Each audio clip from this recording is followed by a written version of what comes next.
What is up, gang? Thank you for checking out Sledgehammer TV tonight. And Smackdown follows up the Money in the Bank pay-per-view with an Intercontinental Championship tournament, having recently stripped Sami Zayn of the Intercontinental title. About time, if you ask me. The guy's been off the clock for way more than 30 days, but they finally got around to it. We are going to crown a new Intercontinental Champion, and this tournament has already produced one excellent match that I've thoroughly enjoyed tonight, which is a surprise in and of itself. But outside of that, the rest of this show was its usual suck-down self, and the WWE even found a way to ruin this Intercontinental Championship tournament by implementing this year's version of the wild card rule, where it just didn't need to apply. And we are going to talk about all of that and so much more right here and right now. My name is Nick Nightmare, and you are watching the Sledgehammer Wrestling Show's Suck Down review and reaction show. Let's do it.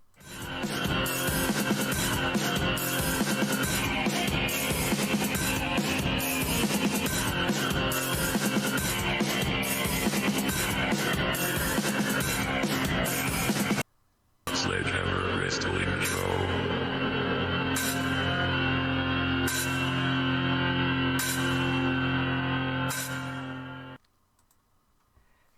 Alright, gang, thank you so much once again for joining me. You know, I still have this gigantic thing growing out of the side of my face, and it just won't go away. And we have to talk about it, because I know you're going to see it, you're going to want to stare at it, you're probably going to want to pop it, but the fact of the matter is, I don't know where it came from, and we can't go to the doctors and stuff right now due to the situation that we are all at the mercy of, and I'm fully convinced at this point that it is my wrestling soul trying to escape my body through my brain, perhaps, and it's just trying to inch its way out and escape because I keep forcing my inner wrestling soul and my wrestling child to be subjected to these ridiculous and nonsensical shows where they make fun of Otis simultaneously while they're trying to push them, where they bring in Charlotte Flair for me to have to watch for the third time this week to interject her into something she has no business being in.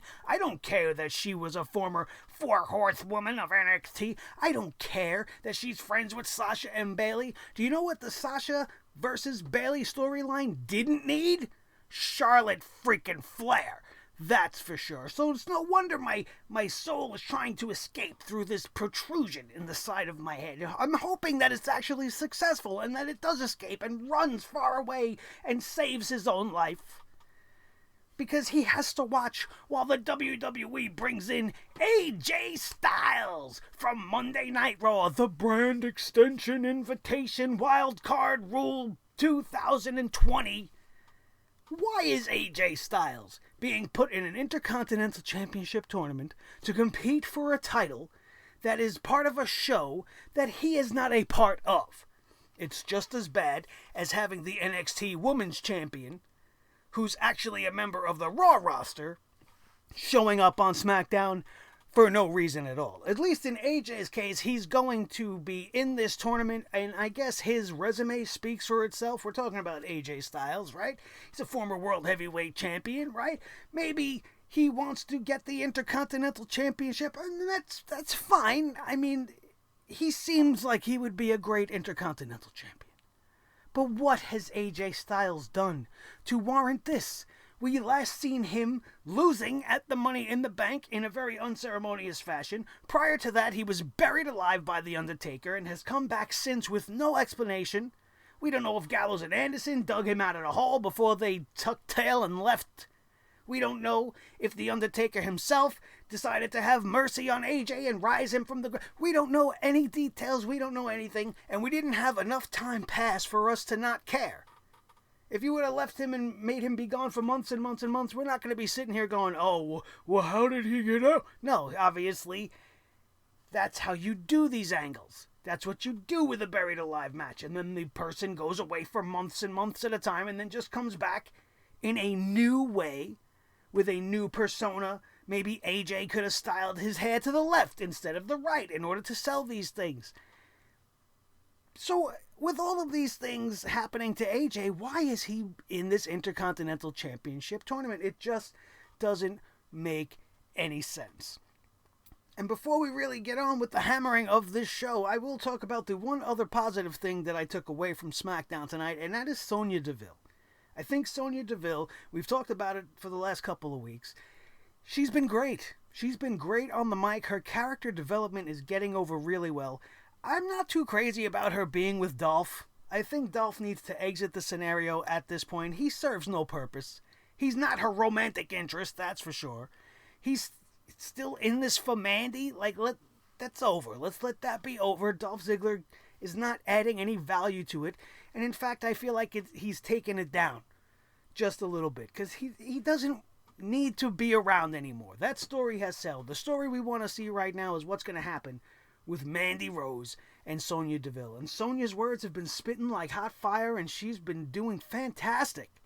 And if out of everybody in this whole entire storyline, I think the one that makes out best the most has definitely been Sonya Deville. So aside from the fantastic Drew Gulak versus Daniel Bryan match and that little Sonya Deville segment, the rest of this show, you know where they could stick it, because it just wasn't worth any of our time. And that's because we had to open up this show with a Miz TV segment so that we can have the first appearance of the Money in the Bank winner coming out being booked into a tag team matchup without a tag team partner because apparently Tucker's injured.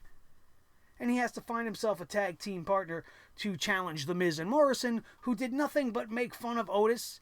They even had a chair that was a prop chair for Otis to sit in, and it broke underneath his gigantic girth and his big weight, making him look like a goofball, poking fun at his weight, while at the same time trying to make him look, like a legitimate contender of some sort? Why are we doing these things?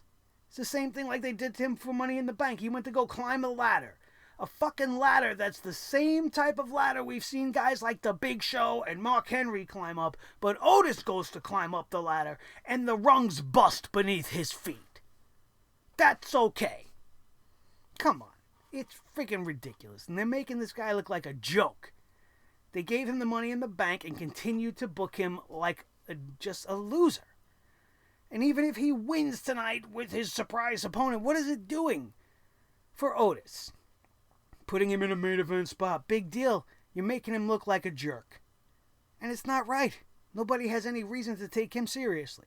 And what's going to happen through all this for poor Tucker? Just none of this is cohesive. None of this makes sense. And I feel like the WWE is just trying to make everybody have fun. Everybody have fun because we're all locked home and we're all miserable. So let's all have fun. It's not always supposed to be about fun. You have to take the good with the bad sometimes, but this stuff is way too bad. Too bad for too long for us to sit back and not bring the hammer down on this entire show. This whole entire show was deserving of the poop hammer. Every single minute with the exception of Drew Gulak and Daniel Bryan. Poop hammers all around for SmackDown tonight. From Miz TV and Otis to watching good old Dick Lips Dana Brooke actively squash a former women's champion in Naomi. What happened? What happened with Naomi? She was on the rise. She got hurt. She came back. She's got a great look. She's got great music. She's got a great presentation. She's fantastic in the ring. Her athleticism is at least top 3 in the entire women's division. But she's out there losing to somebody whose biggest thing that she knows how to do is a backflip. Because she can't wrestle. And she went out there and beat Naomi in, I don't even know if it was longer than 5 minutes. And that's unforgivable. Why is Dana Brooke suddenly getting win after win after win? You're going to put her up against the champion Bayley? You're going to make her a little sidestep on the way to the Sasha Bayley feud, just like you're doing everybody else? Literally throwing so many speed bumps in the road until we get there? We don't need Dana Brooke to be built up. We need somebody like Naomi to be built up. beating girls like Dana Brooke and the rest of the women on the roster to show the world and the champion that she's somebody that shouldn't be messed with. They should be doing the same things with girls like Asuka and Kairi Sane.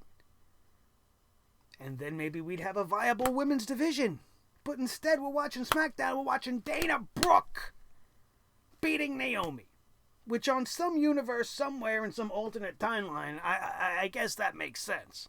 But it doesn't make sense here on this earth. Not in this planet's wrestling world. My God. Who is she going down on in the back? That's got her in this little secondary rise. Trying to push Dana Brooke to the top. The only thing you're pushing to the top is my McDonald's that I had for dinner. And now it's up to here because I had to watch that. Awful. Absolutely awful stuff. Just nothing to care about. The first Intercontinental Championship match we were treated to was not the good one. It was the one that featured two guys that shouldn't be anywhere near this Intercontinental Championship tournament. Let's take a look at the brackets as they stood at the beginning of the evening. You see on the right-hand side the worst possible match we could ever have to see for the 1,000th time. Elias versus Constable King Dickhead Baron Corbin. Resident jerk-off of the WWE that nobody likes, not because he's a good heel, but because he's just boring as fuck. And this was the first match we got tonight. And the one thing I will give them credit on is they didn't give the win to Corbin. I thought for sure Corbin was going to advance to the next round and get a win here over Elias, but they did surprise me with the victor here. But what wasn't surprising was just how uninterested I was in this matchup. The match that mattered was the matchup on the top left, which was Daniel Bryan versus Drew Gulak, which I've already told you guys on multiple occasions in the first 12 minutes of this video that was a great match. Even without the fans, you go back, it was almost a pure wrestling match, the way wrestling actually should be done. Great story being told here. But the underlying story is what's most interesting to me, because this shows you how the WWE doesn't even know what they have and that they can still manage to fail even when they give us something good. Because if you think about this for a second, Daniel Bryan and Drew Gulak are best buddies right now. They're each other's coach, as the guys on the commentary table wanted to keep talking about, right?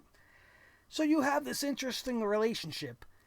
This is not the type of match you would want to burn out in the first round of a tournament. The logical thing to do would be to book them on the same side of the bracket, but from, have one guy's match on the bottom side, one guy's match on the top. You build towards Daniel versus Drew. You have Daniel Bryan in Drew Gulak's corner as he advances through the first round. You have Gulak in Bryan's corner as he advances through the first round. But now when they go to the second round, they're fighting each other. It adds more depth to the match. It adds something more interesting. It's actually been one of the only things on SmackDown that people have been enjoying. At least I have been enjoying. The partnership between Bryan and Gulak has been fantastic. And I think both guys are coming out looking like aces when they're not being used to lose to put other people over. Which is pretty much what's kind of happening here as Daniel Bryan gets the win here to push him towards the Intercontinental Championship. But they failed by not adding to the drama by making this a semifinals matchup. And then how much more does it mean? Now when Daniel Bryan possibly is in the finals and Drew Gulak is in his corner, is he going to stay loyal to Daniel Bryan? Is he going to turn and cost Daniel Bryan the match, and then we are going to have that rivalry going forward? The possibilities there that they can pick from are endless, but they choose to go and burn this one out right at the start. Right at the start. And that's not even the biggest sin that they had in this tournament. Let's look at the screen once again, because the bottom right, I believe, of your screen is where you see AJ Styles. AJ Styles coming over from Monday Night Raw. This spot does not need to go to AJ Styles. He's not on SmackDown. It makes no sense for him to be there.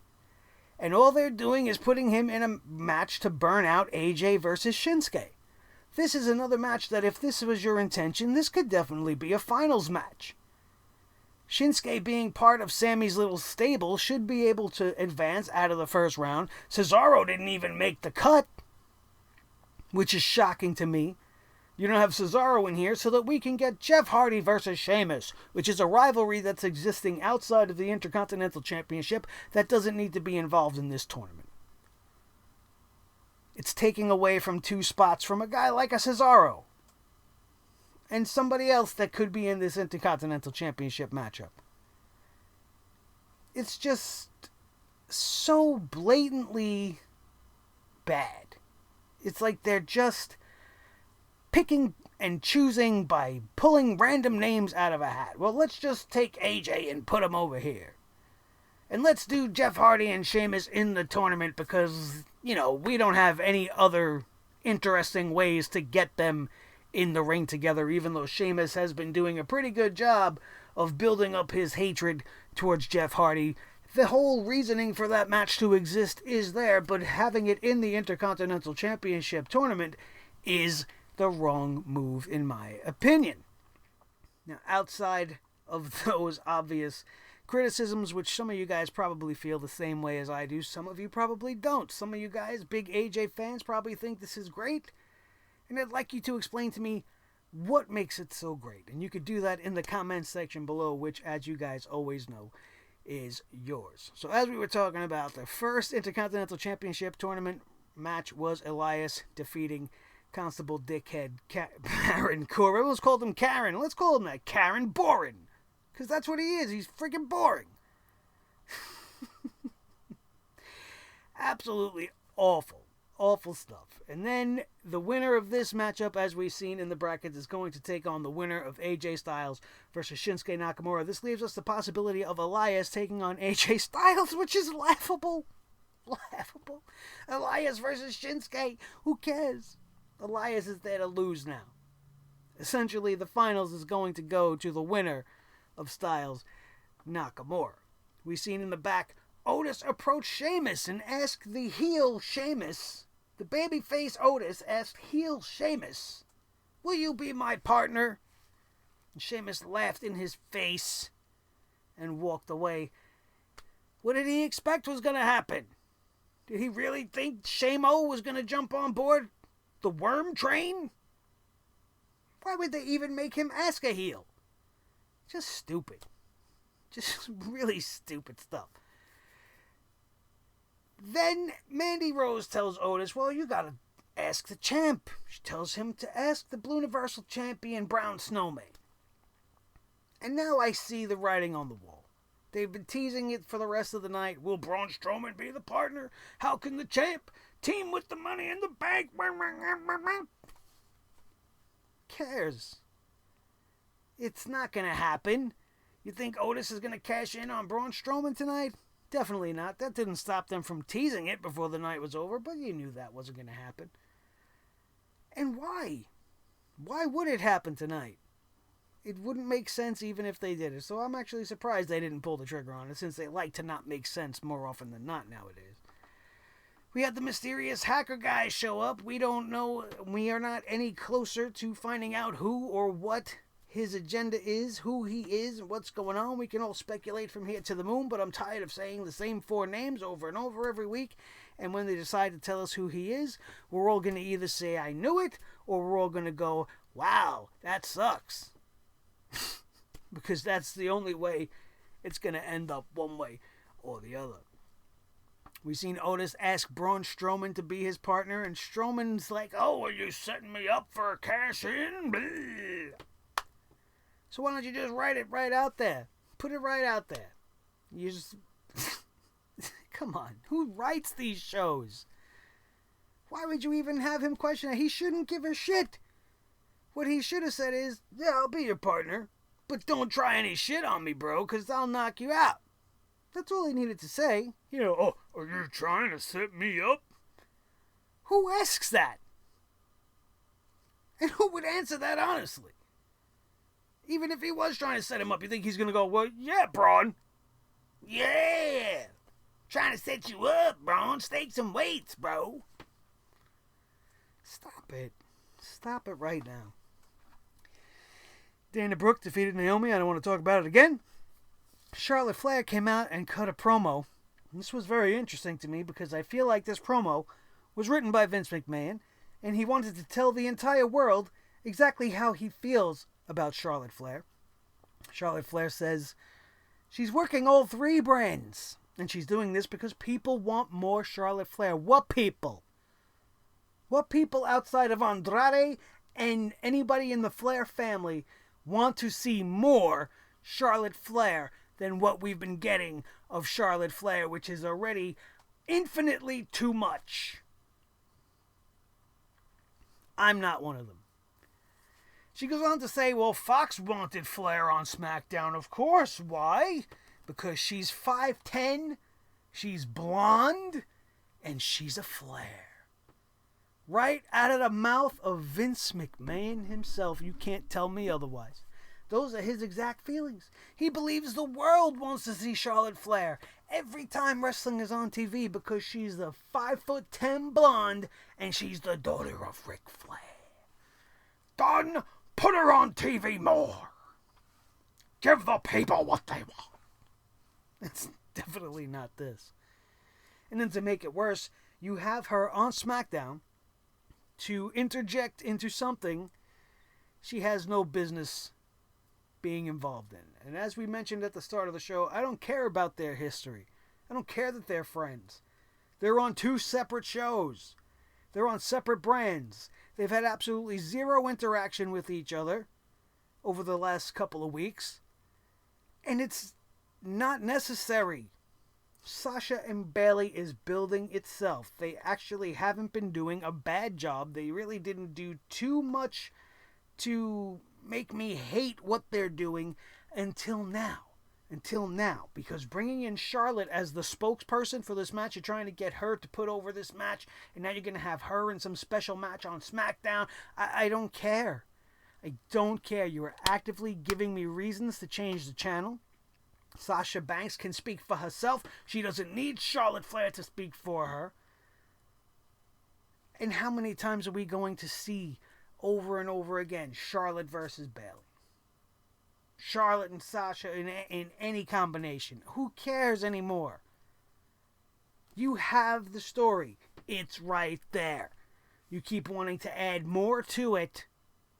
It's like putting together a soup, right? And you got the spice just right, but then you just keep, you know what? I'm going to kick it up a little bit. I'm going to add a little more pepper. A little more hot pepper, a little more chili flakes to it. And now it's too hot. Now you can't enjoy it when you eat it. Because it was fine the way it was. You don't need to add more.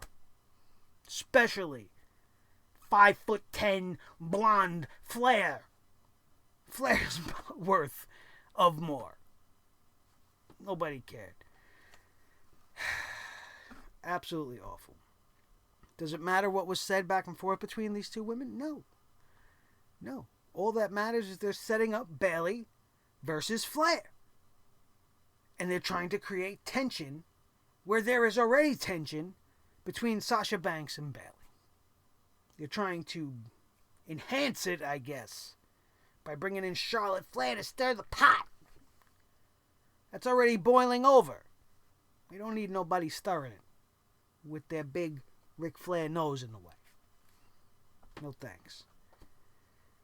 We've seen an interesting promo from the Forgotten Sons. Now, normally I don't remember the Forgotten Sons because they're boring as shit to me. But the promo that they put on tonight, I feel like, yeah, maybe it was a little bit over-scripted and it was a little bit cheesy and not really all that great. But if they were smart, they would have been doing these promos and things like them before we've seen the Forgotten Sons on TV winning and losing matches. You need to build the intrigue before the public has made their decision on whether or not these guys are a bunch of losers. Because I feel like the ship's already sailed in the Forgotten Sons. You debuted them with no fanfare, with no packaging, with no reason for fans to get invested watching at home or if they were live. Doesn't matter. They did nothing. And now they're doing it after the fact. And their track record with that if you just look over on the other show with what they did with the Viking Raider, Warrior Raider Raiders, and the Street Profits, this doesn't bode well for the future of the Forgotten Sons. But I thought what they had to say was pretty interesting. These guys are 3 former soldiers who apparently were dishonorably discharged from the military, I guess, or they served their purpose, they were honorably discharged, and then now they feel forgotten. Hence the name Forgotten Sons. They've been forgotten by their country. They've been forgotten by Does that matter to anybody? I don't know. Maybe if you're a vet or you're somebody who served in the armed forces that maybe feels that same way, maybe you're going to connect to the Forgotten Sons. But me, I don't even remember what we were just talking about. Get it? See what I did there? Because I forgot about the Forgotten Sons. You understand? Oh, good God, and it gets worse. Renee Young is in the back as she's interviewing The Miz and Morrison, and they say absolutely nothing of value, and then continue to try to get over the hey, ho, ho. It's the worst thing ever. It doesn't even really go. Like, Morrison and ho, while the two things probably used to go together back in the day, they don't rhyme. So the phrase don't work. And it's just awful. We've been using that word tonight. Awful. Because that's how it felt to watch some of the shit. Just awful. They bring me down. They bring me down because you see a team like Miz and Morrison that back in their day were pretty badass. They were cutting edge. They were young. They were braggadocious. They were arrogant. And they were a good team. And now you bring them back to a failing tag team division, which is full of comedy teams, and you're turning them into another comedy team. If every tag team is going to be portrayed as a joke, then there is truly no hope for the division because nobody's going to care. I really thought Miz and Morrison being teamed together was going to be an injection of life into the tag team division, that they were going to put over some of the young teams, that they were going to bring some intrigue and interest. But instead, it's been an injection of cyanide to the tag team division, and it's just killed it even worse. They have not improved it at all, which was contrary to what I thought was going to happen. So bad on me for having hope that Miz and Morrison were going to become this great new heel team to put over the new tag team division and put a central focus on tag team wrestling now that 2 of the biggest single stars are back in their tag team mode, or whatever the reasoning or thought process was behind it. But I'll tell you this, at the end of the day, it's not good. And I don't know why they're still trying to get that stupid song over, because it's just not going to happen. It's nauseating. It really is. They turn them into something that could potentially be awesome.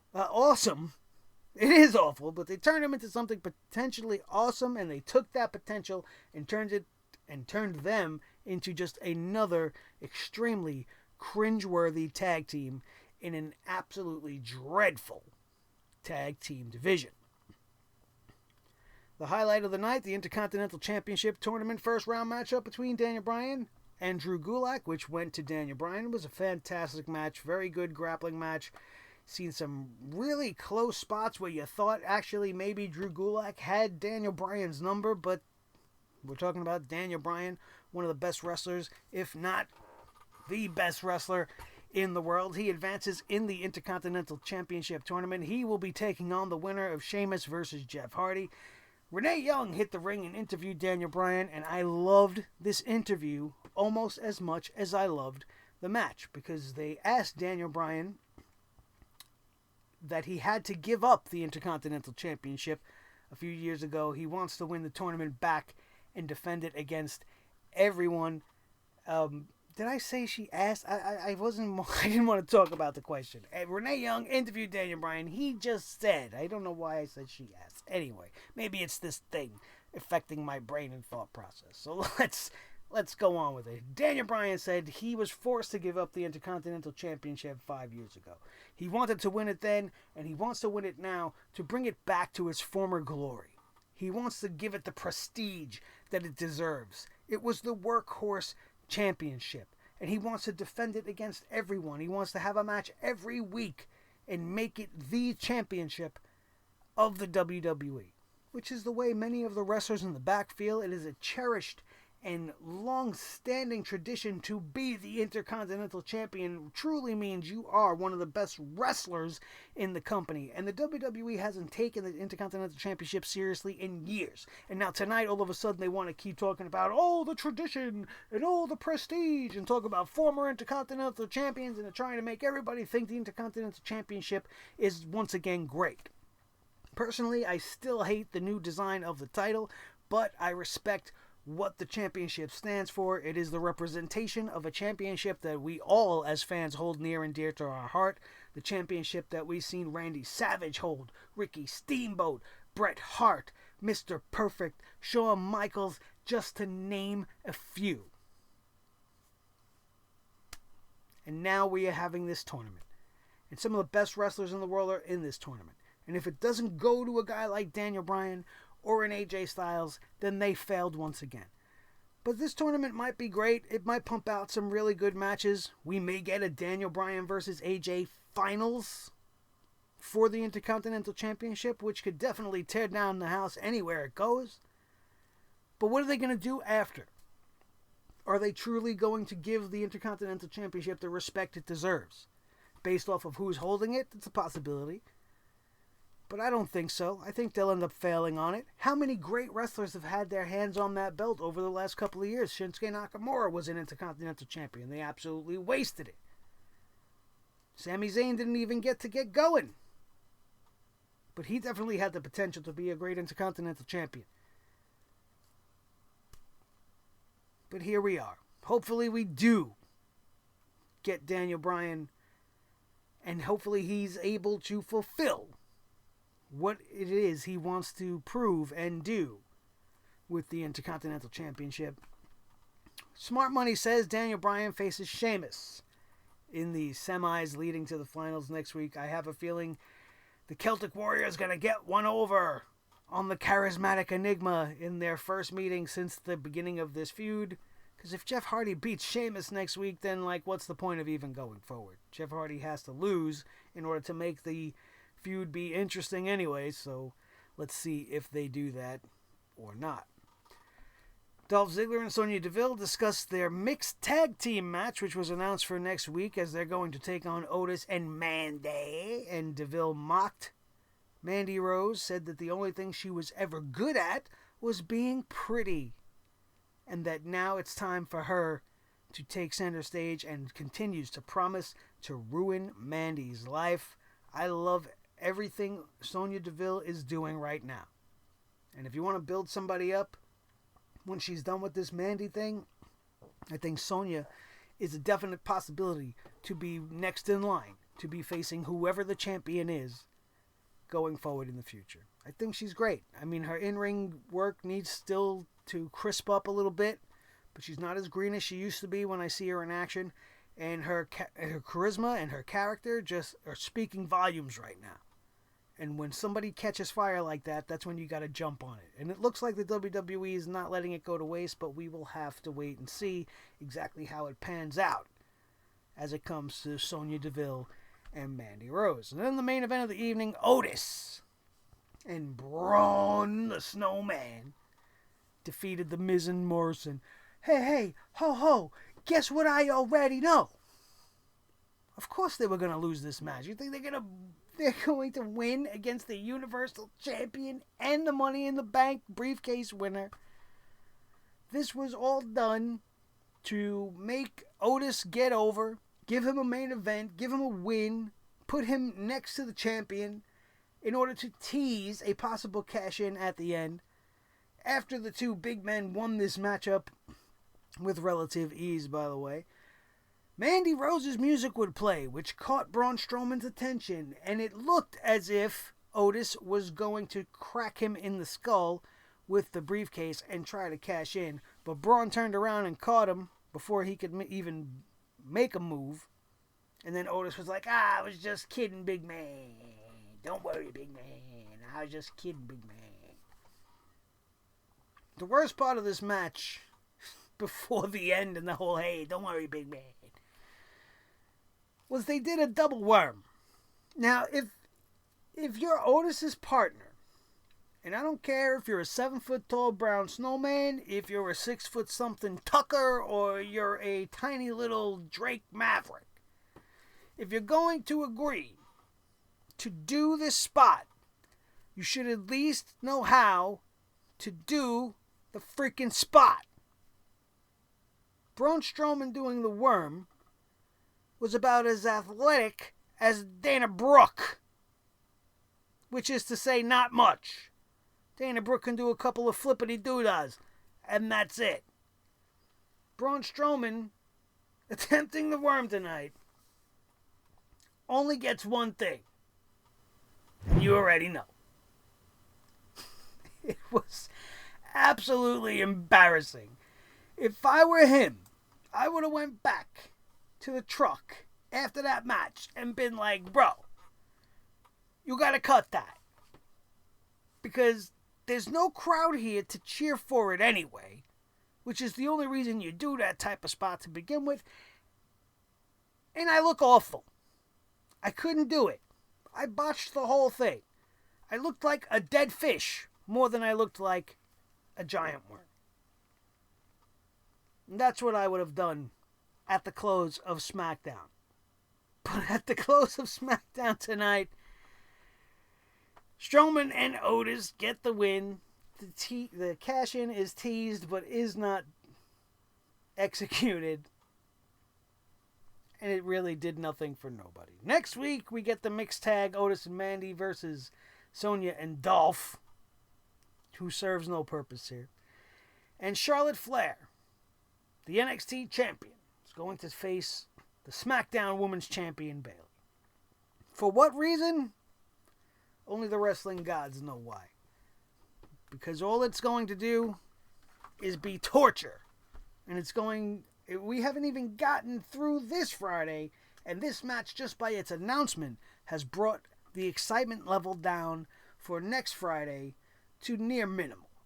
Near minimal. If not for the Intercontinental Championship tournament, there is no reason to really watch SmackDown. So you guys can continue to skip it. Do the smart thing and skip it. And just come here to your favorite wrestling show and let me break it down for you in a much less painful way. And an entertaining way. In a way that's going to make you laugh and smile. In a way that's going to make you happy. Happy like completing Final Fantasy VII, which I have done in 44 hours, 44 minutes, and 48 seconds. I really, really wish it ended at 44 seconds. But that last 4 seconds, I guess, in the credits was just too long. My save file says 44 minutes, 48 seconds. 44 hours, 44 minutes, 48 seconds. Fantastic game. I have my issues with it. More personal than technical, if I'm being honest. But if you haven't played it, and if you're a big Final Fantasy person, if you've never experienced Final Fantasy VII, go.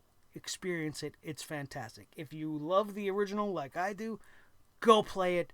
It's fantastic. It's completely different. The story is almost exactly the same, but it's definitely worth your time. I've been crunching time on that. I've been crunching time on Animal Crossing, and we're going to watch some Justice League, Dark. We're going to do a whole bunch of things to make us happy and detox from all this wrestling garbage that we've been put through, and you guys should do the same. Enjoy other things. Watch Solar Opposites. It's a fucking great show on Hulu. If you got Hulu, watch Solar Opposites. Fantastic, fantastic cartoon comedy for adults only. Adults only stuff. Great stuff. A whole bunch of good stuff to watch that you could be doing instead of watching SmackDown.